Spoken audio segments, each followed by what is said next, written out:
Desde el Centro de Noticias de Caracol Televisión en Bogotá, esto es Noticias Caracol Fin de Semana.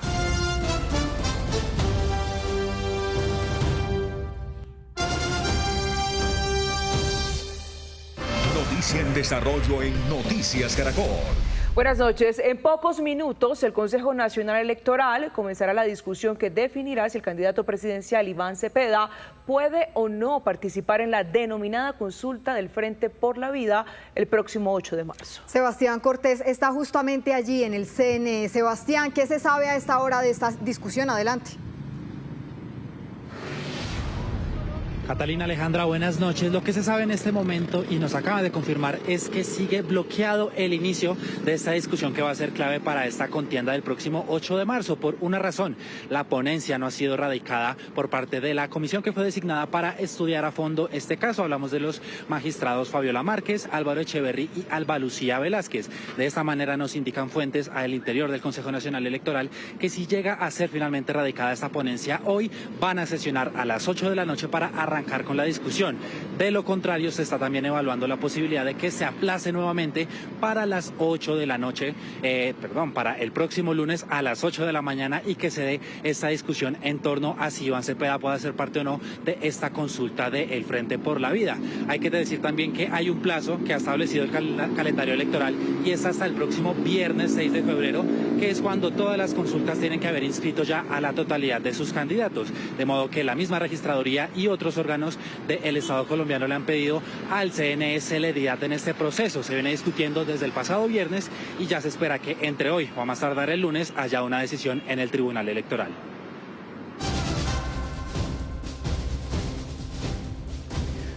En el plano internacional, un juez federal de Texas ordenó la liberación de Liam, el niño ecuatoriano que permanece en un centro de detención junto a su padre hace casi 2 semanas. Allí fue llevado desde Minnesota el 20 de enero en un hecho que generó total indignación y encendió aún más las protestas contra las políticas migratorias de Donald Trump.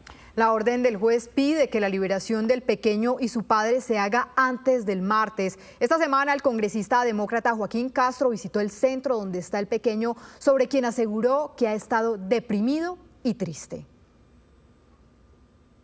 Él es Liam Conejo, el niño ecuatoriano de 5 años, quien se convirtió en uno de los rostros más visibles de las políticas migratorias en el gobierno Trump. Con morral al hombro, gorro tejido y un agente federal detrás, la imagen del pequeño le dio la vuelta al mundo, a la vez que suscitó indignación tras ser detenido cuando regresaba del preescolar a casa. El caso podría dar ahora un giro luego que el juez Fred Beatty ordenara la liberación de ambos. Al respecto señaló: tiene su génesis en la búsqueda mal concebida e incompetentemente implementada por el gobierno de cuotas diarias de deportación, aparentemente incluso si requiere traumatizar a los niños. Aquel 20 de enero quedó grabado en la memoria del menor. En su rostro se dibujaba no solo una mirada perdida, también la confusión y el miedo, mismo que sintió su mamá, quien observó impotente la escena en la que su esposo e hijo eran arrestados. Adrián me pedía una y otra vez que no saliera, porque tenía miedo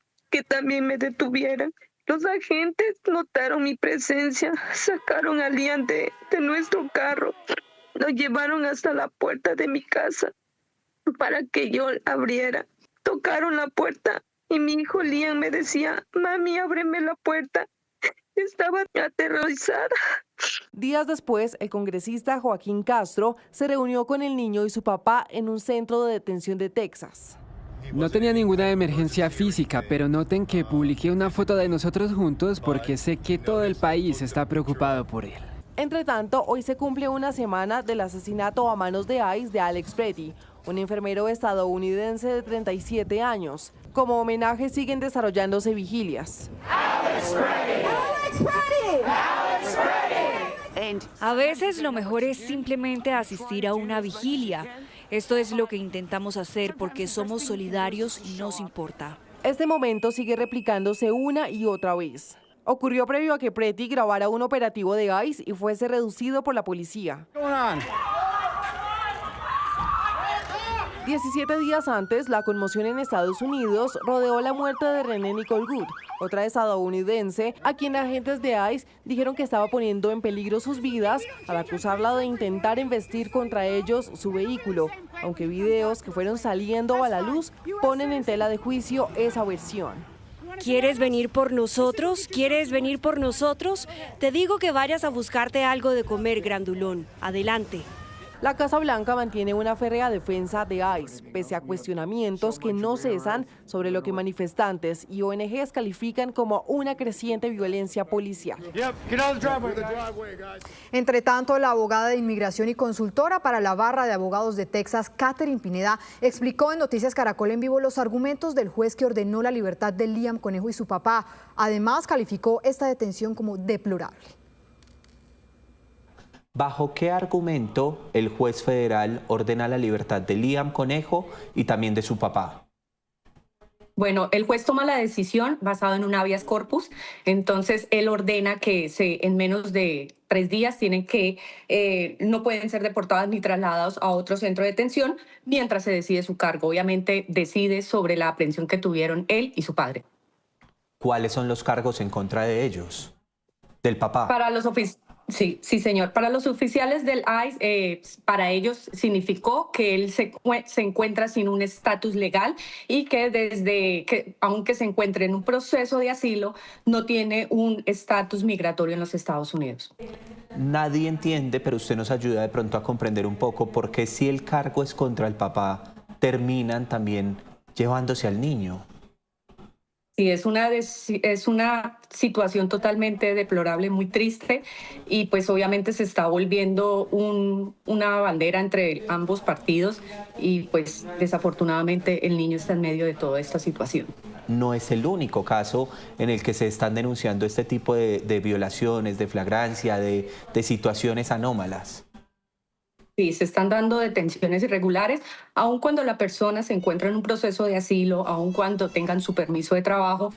Necesitamos esperar que un juez de inmigración tome la decisión sobre su caso y no porque les hagan una deportación expedita o inmediata, no se les están garantizando sus derechos y sus garantías en el proceso. Este juez federal que define este habeas corpus, ¿qué dice finalmente? Es decir, ¿lo dejó en libertad mientras avanza el proceso en contra de este hombre? Hasta el martes tienen obviamente que dejarlos en libertad y tiene que seguir su proceso y tiene que conocerlo el juez que esté asignado para su caso.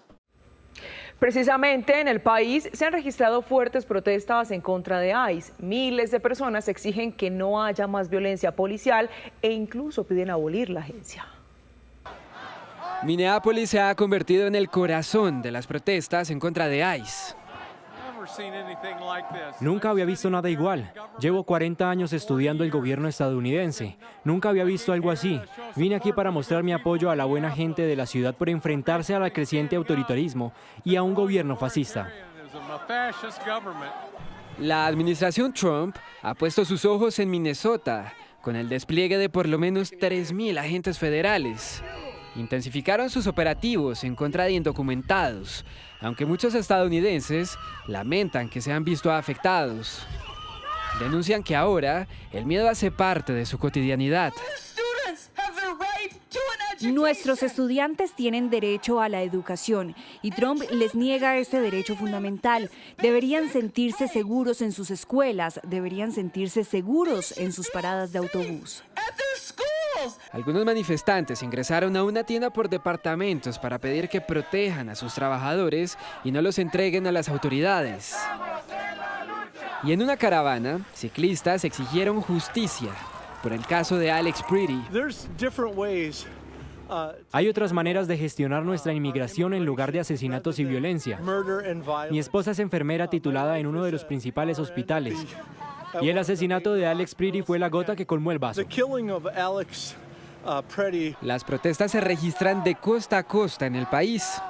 Se trata de un tema que aumenta las divisiones políticas en Estados Unidos.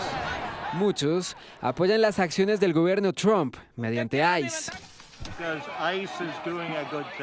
Ahí se está haciendo un buen trabajo, se están deshaciendo de los delincuentes, eso es todo. Por su parte, el presidente Trump le pidió al Departamento de Seguridad Nacional no involucrarse en protestas de ciudades lideradas por demócratas como lo son Minneapolis.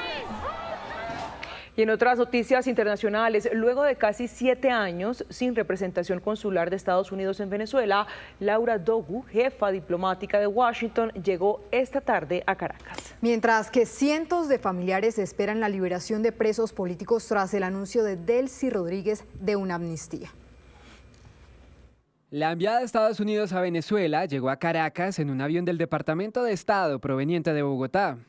Laura Dogu dijo que está lista para trabajar con su equipo. La diplomática de 62 años ha liderado las sedes diplomáticas en Honduras y Nicaragua. Y ahora, con su llegada a Venezuela, se espera el inicio de un nuevo capítulo en las relaciones con Estados Unidos. Mientras tanto, familiares de presos políticos viven entre la ansiedad y la esperanza mientras esperan sus liberaciones. No quiero tener nada negativo en mi cabeza. Y confiar en Dios plenamente que todos los presos políticos van a ser liberados, en especial en mi esposo. Porque estamos aquí en carpas, todos somos una familia. Lo que le pasa a uno nos duele. Delcy Rodríguez anunció una ley de amnistía general de presos políticos desde 1999, cuando Hugo Chávez estaba en el poder, hasta ahora. Venezuela está a la espera de los detalles de dicho acuerdo, pero piden que no solo se den las excarcelaciones, sino también que se garantice que se limpie el pasado judicial de los afectados. En mi caso tengo 8 años con medidas cautelares, prohibición de salida al país, presentación cada 2 meses. Otro anuncio importante fue que el temido centro de reclusión de El Helicoide se convertirá en un centro social. Una medida que durante años parecía imposible, al ser catalogado como el mayor centro de tortura en América Latina. Delcy Rodríguez confirmó que habló con Donald Trump el pasado jueves. Desde entonces, anunció la reforma de la ley de hidrocarburos y más recientemente, esta amnistía para presos políticos.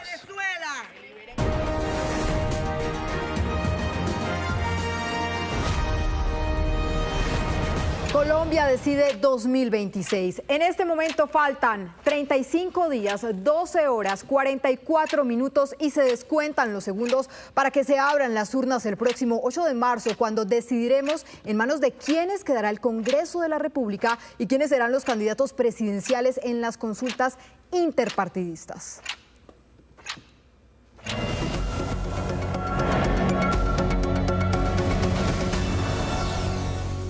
Activamos el radar de la política fin de semana porque avanza el calendario electoral y hoy, 31 de enero, pues comienza la inscripción de los candidatos presidenciales que va hasta el 13 de marzo de cara a la primera vuelta presidencial del 31 de mayo. Los primeros candidatos en acudir a la registraduría serán los que no van a competir en las consultas del 8 de marzo. Sin embargo, la primera, que fue hoy muy juiciosa a la registraduría, pues fue la candidata Clara López por el Partido de Esperanza Democrática, que pertenece a la coalición Unitarios, junto con María Consuelo del Río Mantilla como su fórmula vicepresidencial. Con esta inscripción, Clara López descarta oficialmente su participación en una consulta, es decir, que va directo a primera vuelta. Sin embargo, pues Daniel Palacios, quien también estuvo hoy en un recorrido por el norte de Bogotá, entregó algunas propuestas en materia de seguridad y confirmó que espera inscribir oficialmente su candidatura la segunda semana de febrero. Así las cosas, también iría directo a primera vuelta presidencial. Mauricio Liscano, por su parte, pues le confirmó a Noticias Caracol que hará lo propio el próximo 9 de febrero ante la registraduría, y quienes están ahora en veremos, pues serían Claudia López y Sergio Fajardo, mientras deciden si conforman una tercera consulta. Por lo pronto, pues el 13 de marzo también pueden inscribirse los comités promotores del voto en blanco. Cambiamos de tema rápidamente porque también continúa haciendo campaña Juan Manuel Galán, quien hoy en un encuentro de más de 2.500 personas en Manizales volvió a hacer un llamado para que en un posible gobierno bajo su liderazgo se unan alcaldes y gobernadores para trabajar por el país. Y finalizamos entonces con Juan Carlos Pinzón, quien hoy realizó un recorrido en el barrio Modelia, en el occidente de Bogotá. En su visita llegó hasta el Parque del Golfito, donde realizó una ofrenda y una oración en memoria de Miguel Uribe Turbay. Hasta aquí el radar de la política. Feliz noche.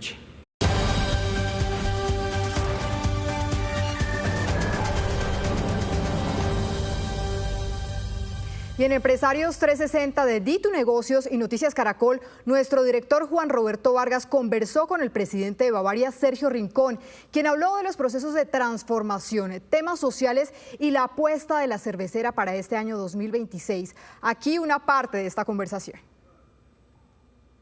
Cuando uno habla de la industria de la cerveza, pues tiene que hablar de Bavaria. Y cuando uno habla de Bavaria, habla de un hombre que ha hecho una carrera maravillosa en esta compañía. Sergio Rincón es hoy el presidente, pero más que ser el presidente y la cabeza de la principal cervecera, y ya nos va a decir él de dónde, no solamente de Colombia, estamos hablando de un hombre que, repito, ha escalado todas las posiciones y es toda una autoridad en la materia para hablar de la compañía que dirige Sergio. Un gusto que nos acompañe. Juan Roberto, muchas gracias. En Ditu Negocios y en Noticias Caracol. Un placer tenerte aquí en nuestra microcervecería del edificio corporativo. Sí, esta microcervecería que tiene de todo. Uno ve aquí la historia de Bavaria en unos metros cuadrados. Sergio, ¿cuántos años en Bavaria? 27 años, este año cumplo 28. ¿Entró haciendo qué? Entré en el área financiera, entré como auditor en la operación de Medellín en Cervunión, sí. Cervecería Unión en esa época. Entré en un tema financiero 2 años y ahí mi carrera empezó a pasar por ventas, por trade, por logística, conocer toda la operación desde todos los cargos. Alguien decía que cuando uno hace todo el curso es difícil que le metan los dedos a la boca, ¿no? Tal vez es parte del tema, pero yo creo que, mira, nosotros creemos mucho en ese tema de desarrollar el talento internamente. En que la gente crezca en la medida de sus capacidades, que nosotros podamos dar una formación, pero que la gente llegue desde muy temprano en su carrera, saliendo de la universidad, y aprendan aquí un poco más sobre nuestra cultura, sobre los principios, sobre cómo nos gustan las cosas y cómo enfocarse en el cliente y el consumidor y evolucionar con ese gusto. Están en un proceso de transformación y lo veo en su camisa. ¿Por qué cambiaron el logo de Bavaria? Mira, necesitamos evolucionar. Esta compañía tiene 137 años. Y parte de lo que nos pasaba es, la gente identifica muy bien a Bavaria con eso, con legado, con marcas históricas, con una compañía que trae aporte y desarrollo al país. Pero tal vez parte de lo que hemos hecho es evolucionar, ser una compañía más digital, más cercana a ese cliente y consumidor, y eso no estaba tan claro. Entonces, la evolución lo que pretende es traer 3 cosas. Un círculo, que significa conexión, donde hay una cerveza en la mitad y gente alrededor. Esa conexión única que se logra con nuestro producto. Lo segundo es mantener el águila, pero un águila un poco más moderna, que nosotros la identificamos no solo con nuestra marca y con la tradición, sino también con liderazgo, con visión de futuro. Y el color dorado, que alguna gente hoy en la publicación nos hablaba de amarillo, es el dorado de la cerveza, es el dorado de lo que mejor hacemos, ese líquido transparente y burbujeante. Presidente, ¿cómo le va a Bavaria? ¿Cómo le va a la industria? ¿Cómo está hoy?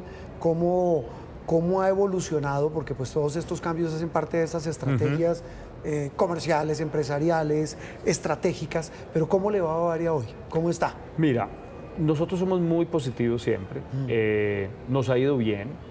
Básicamente hay un indicador que nosotros traqueamos y es el consumo per cápita. ¿Cuántas cervezas un mayor de edad consume durante el año? Ese consumo per cápita venía en Colombia muy estable, alrededor de los 43, 44 litros. En los últimos años, si contamos 10 años, el per cápita en Colombia ha subido a 50. Eso es una evolución, es decir, la cerveza está jugando en más ocasiones de consumo con los consumidores. Pero cuando vemos países como México, como Brasil, el per cápita es 70. Entonces, hemos mejorado, pero tenemos un camino gigantesco por seguir caminando. ¿Por qué el crecimiento es más rezagado que los otros países, presidente? Ha habido muchos aspectos. Ha habido aspectos de portafolio, ha habido aspectos de precio, del precio de la cerveza relativo dentro de la canasta familiar. No se nos puede olvidar que Colombia es un país donde la clase media empezó a progresar en años recientes, ¿no? Históricamente no tenemos una clase media tan gruesa como tienen estos otros países, y el consumo de cerveza es muy de clase media, de esa clase trabajadora que encuentra en una cerveza ese momento en la noche de tomarse una y relajarse, o el asado de fin de semana. Entonces nosotros evolucionamos en la medida que la sociedad evoluciona. Y en ese sentido, ¿el mercado hoy cómo está? Si uno lo mira, el mercado colombiano. Mira, el mercado 2025 fue un año de estabilidad, no fue un gran año de crecimiento, fue un año más de estabilidad, y donde nosotros introdujimos todo un portafolio más balanceado, porque es claro que hoy el consumidor busca más de lo bueno y un poco menos de lo que le puede generar algún problema. Entonces, ¿qué estamos trayendo? Estamos trayendo cerveza sin alcohol, porque hay momentos donde yo no quiero alcohol, quiero el sabor de la cerveza, quiero reunirme con amigos. Frente a otras bebidas alcohólicas, ¿cómo le va a la cerveza? ¿Y cómo le va puntualmente a Bavaria? Se lo pregunto porque cada vez hay más opciones. La gente hoy tiene un portafolio de opciones de bebidas alcohólicas y no alcohólicas, de esparcimiento, por llamarlo de alguna manera, que han llegado al mercado. Cerveza sigue siendo lo más relevante y tiene muchas connotaciones, entre otras que estamos en todas las tiendas, todo nuestro trabajo de distribución, de ir por río, por agua, por aire, por las opciones que tengamos, por tren inclusive este año. Entonces, nuestra disponibilidad a lo largo y ancho del país es una gran ventaja competitiva. Lo segundo es que cerveza tiene esa reunión de un producto que la gente puede comprar en su canasta familiar, pero que también juega bien y hay marcas para todos los niveles de precio y ocasiones. Y tercero, que nos hemos preocupado por diversificar. Entonces, cerveza está muy estable, lo que ha pasado es una variación, aguardiente sigue siendo el segundo, lo que ha pasado es que hay más marcas, ahora vienen cócteles listos para tomar en lata y encuentran su espacio. En general la categoría ha crecido. Al final lo que te contaba, el per cápita es pequeño, entonces creo que todavía podemos hacer la torta, todo es más grande y tener mejores opciones y el consumidor encontrar más alternativas. Presidente, y ahí viene un tema que no es solamente de negocios, sino es un tema social. Y ya vamos a hablar del impacto social y ambiental de Bavaria, pero hay un tema clave que es el llamado al consumo responsable de alcohol. En un país donde, hay que decirlo y ustedes lo saben, el alcohol es también, el mal uso del alcohol es causante de muchas dificultades. ¿Cómo se compagina este negocio y esa estrategia con el consumo responsable de alcohol? Es un trabajo súper importante que tenemos que hacer todos los de la industria. La ventaja que tenemos en cerveza es que la cerveza es una bebida de bajo nivel alcohólico, es la bebida de moderación por excelencia. Y además nosotros acompañamos con todo un trabajo con nuestros tenderos, con los clientes y con los consumidores de por qué es mejor tomarse 1 o 2 cervezas todos los días y no solo el fin de semana tomar mucho. El petaco. Es un trabajo de educación, de explicación, en el cual nosotros seguimos invirtiendo y seguimos estando ahí. Pero como te digo, la gran ventaja es que hoy tenemos desde 4% de alcohol hasta bebidas sin alcohol, hasta cervezas cero que vienen creciendo para que el consumidor tenga opciones, pero también que entienda muy bien que lo que queremos es un rato de esparcimiento, un rato de relax, tener lo bueno del líquido y las connotaciones negativas tenerlas en control. Bueno, ¿cómo le fue? Usted dice, bueno, el 2025 fue un año estable. ¿Cómo les fue en medio de una situación económica del país, para muchos buena, pero para otros con muchas preguntas? ¿Cómo le fue a Bavaria? Como te decía, fue un año bueno, ok. No fue el año más espectacular de nuestra historia, pero lo que hicimos fue más capitalizar en esas nuevas apuestas para tener más variedad para el futuro. Nuestros clientes, 300.000 clientes, hemos hecho 2 cosas. Digitalizarlos en una aplicación que se llama BIS. Hoy toda nuestra relación con los clientes es 100% digital. Ahí estamos 24/7 disponibles con los clientes. Y no solo les hemos llevado el portafolio de Bavaria, sino que tenemos un marketplace que le permite llevar productos de otros proveedores, por ejemplo, Nestlé, los productos de Nestlé están ahí, ayudando a que le llegue de una manera más directa y que el cliente tenga mejores márgenes, no solo en los productos de Bavaria, sino en los productos más vendidos de su canasta. ¿Eso es TADA? No, ese es BIS. Ese es BIS. TADA es la aplicación para consumidor final, para que tú puedas pedir una caja fría en tu casa. Usted habla de un tendero, por ejemplo. Ahora, esto es tendero. Esto es todo el canal, 300.000 clientes.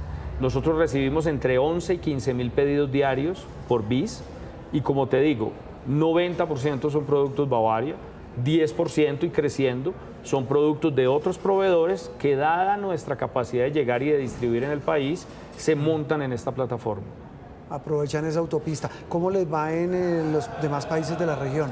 Sabiendo pues que Bavaria hace parte de un conglomerado, una multinacional. Hacemos parte de una compañía global, de ABI. En la región tenemos operaciones muy importantes. México es la operación de cerveza más grande del mundo. Seguimos nosotros. Perú es un país muy grande. Tuve la oportunidad de trabajar en Perú y Ecuador. Son operaciones también que el año pasado crecieron. y que vienen mejorando. Yo creo que en general Latinoamérica está jugando un rol muy importante en la economía mundial. Sí. Y cerveza no es la excepción. Lo que está pasando es que venimos de un rezago, de un per cápita más bajo y hemos venido evolucionando.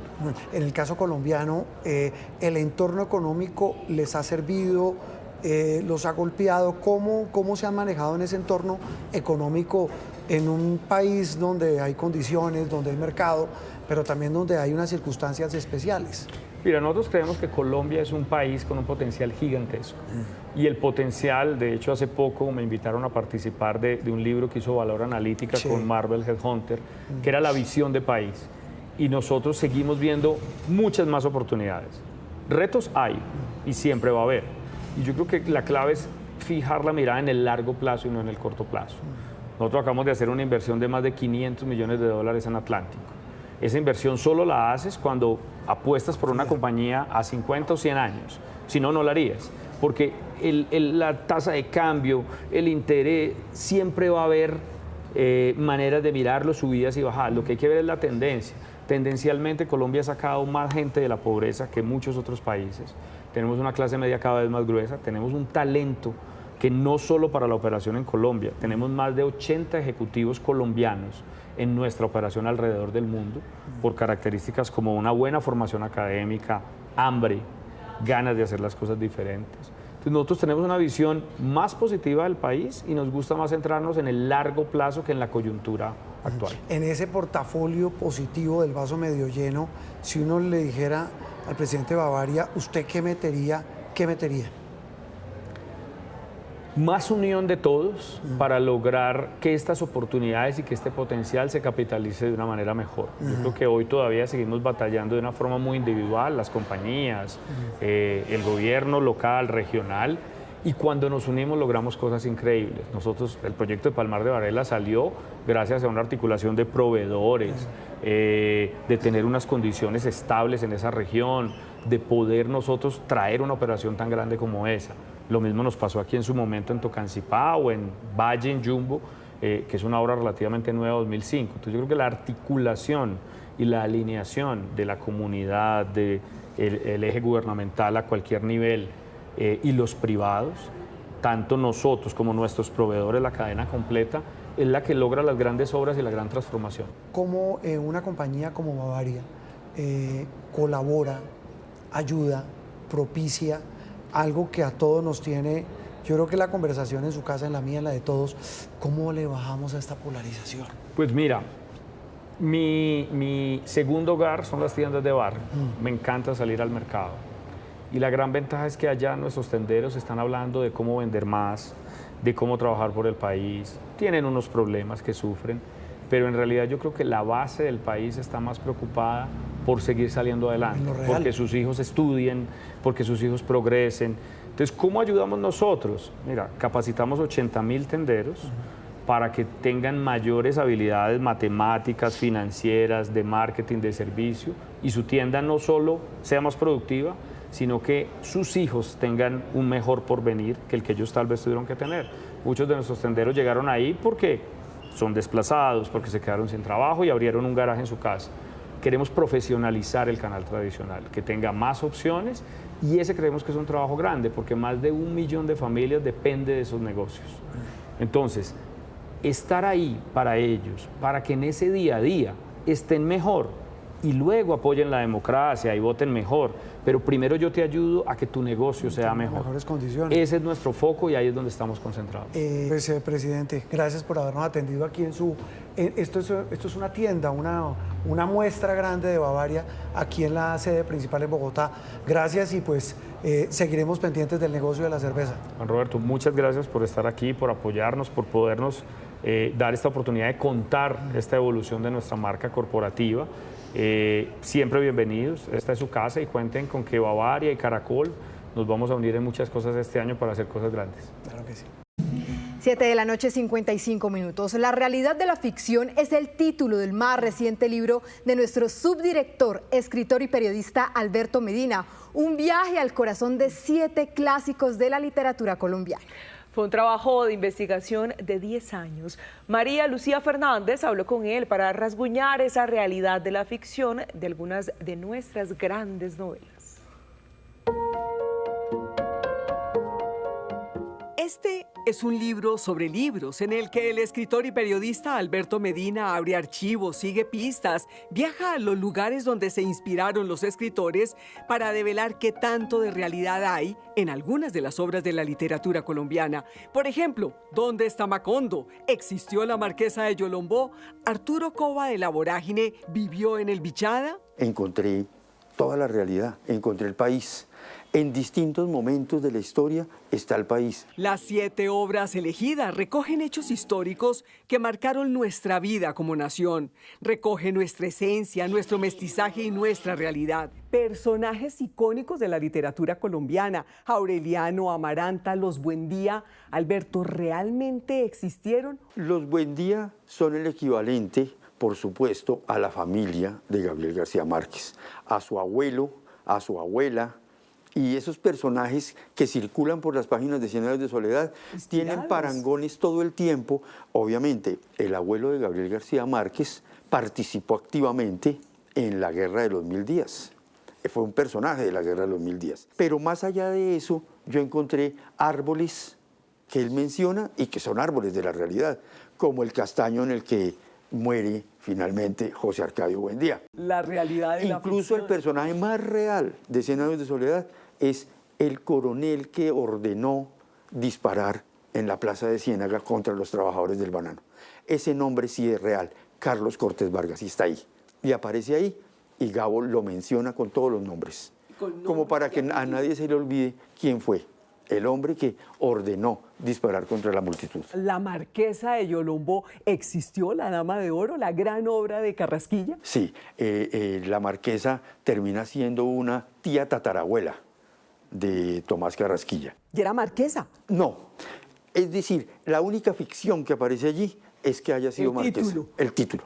Pero al mismo tiempo es una mujer, primero, absolutamente rica, porque ella viene y procede de una familia rica, española, y ella tiene minas porque un día le dice al padre, al papá, yo quiero ser independiente. Y por eso ella es una mujer símbolo en Yolombó. Por Yolombó hay escuela que se llama Bárbara Caballero, es el nombre de ella. Hay un monumento en la plaza de Bárbara Caballero. Es decir, es una mujer que tiene un valor histórico para la gente de allá. Bueno, está también Arturo Cova en La Vorágine.